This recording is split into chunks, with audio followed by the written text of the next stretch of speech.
माही सिंह और आप देख रहे हैं नेक्स्ट 9 न्यूज। पल्लवी पटेल को लेकर जिस तरीके से खबरें आ रही थी, माना ही जा रहा था कि पल्लवी पटेल अब कहीं ना कहीं बीजेपी में शामिल हो सकती है। अगर बीजेपी में शामिल होती है तो जाहिर तौर पर इसका जो नुकसान है केशव प्रसाद मौर्य और अनुप्रिया पटेल को उठाना पड़ सकता है। ऐसे में योगी आदित्यनाथ ने जिस तरीके से ये पूरा पासा पलटा है, ऐसे में माना ही जा रहा है कि कहीं ना कहीं योगी आदित्यनाथ इसके लिए अब पूरी तरीके से जिम्मेदार होंगे अगर पार्टी में कुछ भी होता है, क्योंकि एनडीए गठबंधन कहीं ना कहीं पहले से योगी आदित्यनाथ से नाराज चल रहा था। ऐसे में पल्लवी पटेल की अगर एंट्री हो जाती है तो जाहिर तौर पर भारतीय जनता पार्टी में फूट पड़ने की पूरी संभावना जताई जा रही है। वैसे में पल्लवी पटेल तो ये इस बात की सफाई देती हैं, वो कहती हैं कि सिराथू के मामले में हम लोग मुलाकात करने पहुंचे थे, किसी भी तरीके का ये कोई ऐसा गठबंधन का मुलाकात नहीं था। लेकिन देखना दिलचस्प होगा कि क्या वाकई में पल्लवी पटेल इस तरीके के जो बयान दे रही है उसमें कितनी सच्चाई है कितनी नहीं। वहीं अगर देखा जाए तो संघमित्रा मौर्य को लेकर भी खबरें आ रही हैं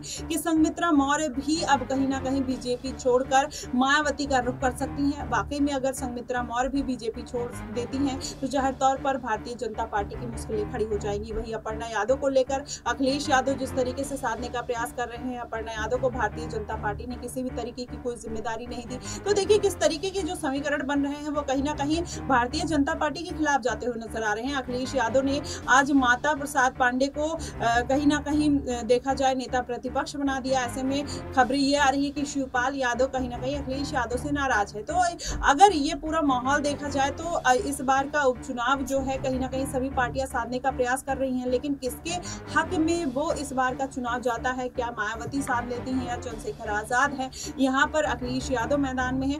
ऐसे में जिस तरीके से पूरा माहौल बनता हुआ दिखाई दे रहा है, योगी आदित्यनाथ की मुश्किलें बीजेपी की अगर बात करें तो बढ़ती हुई नजर आ रही हैं। ऐसे में पल्लवी पटेल और संघमित्रा मौर्य, अपर्णा यादव अगर तीनों को इकट्ठा करके इस बार के उपचुनाव में कोई बड़ी सीट दे देते हैं योगी आदित्यनाथ, तो कहीं ना कहीं जो उनका वोट बैंक है वो भी साथ आता हुआ दिखाई देगा और कहीं ना कहीं विपक्षी पार्टियां जो बीजेपी में फूट डालने की कोशिश कर रही है वो भी कोशिश उनकी नाकाम होती हुई दिखाई देगी। लेकिन अभी जिस तरीके से समीकरण बन रहे हैं पल्लवी पटेल, अनुप्रिया पटेल और संजय निषाद और ओपी राजभर को लेकर, किस तरीके से इन सारे मामलों को शांत किया जाएगा, क्योंकि केशव प्रसाद मौर्य योगी आदित्यनाथ दिल्ली में पीएम मोदी से मुलाकात करने आए हैं और पीएम मोदी को वो रिपोर्ट सौंपने आए हैं कि जो लोकसभा चुनाव में जो समीक्षा बैठक में जो रिपोर्ट तैयार हुई, क्या क्या गलतियां हुई और वो गलतियों को इस बार के विधानसभा चुनाव और इस बार के उपचुनाव में नहीं दोहराना है। इसके लिए योगी आदित्यनाथ पूरा प्रयास कर रहे हैं। वहीं केशव प्रसाद मौर्य के साथ जो अनबन थी, आज इन सभी मैटरों को कहीं ना कहीं सॉल्व किया जाएगा।